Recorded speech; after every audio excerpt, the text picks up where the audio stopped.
Jaod bura machon Masuna West Joseph Obiero Ndiege ogo bade piny laro kom mar spika kendo lando ni odhi siro Christopher Ruzana. Lendo mar Ndiege obiro bang' bedo kod lalruok kod Ruzana ma otelo ne yiero e kom spika mebende dhi timo odiochieng'no makiny. Ndiege wacho ni geno ne en ni ber ka koro gigolo ng'at achiel kuomgi mondo mi heka gin kaka oganda mawuok Suna West gidhi gibed kod yote kao komno mar spika.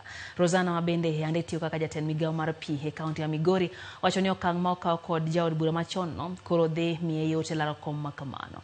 Wuok mar Ndiege laro komno nyiso ni koro odong' ji 11 ma dhi laro komno mar spika ma kaunti ma Migori. Kaluwore gi weche makagi kacha,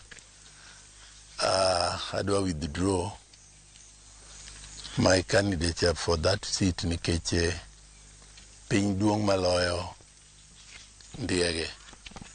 Kendo nadwa wacho ni nikech wadwaro kwe kendo wadwaro kanyakla mar oganda. Kech gini ne dhi pogowa mang'eny.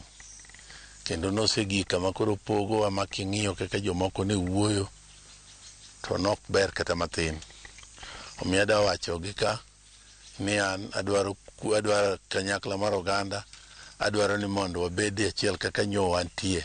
Nikech ne wachung' kwa region achiel, bedo ni koro nyawadwa oseweyo dhi miyo oganda waduto te ma e region wa Masuna riwore e yore mag dongruok e bwo kaunti ka, kendo wadhi timo gik moko duto te kanyakla gi Mheshimiwa Obiero Ndiege. Kata obedo ni an e ot mar assembly kanyo, pod wan kode e yore mag dongruok gi yore ma konyo jo Migori County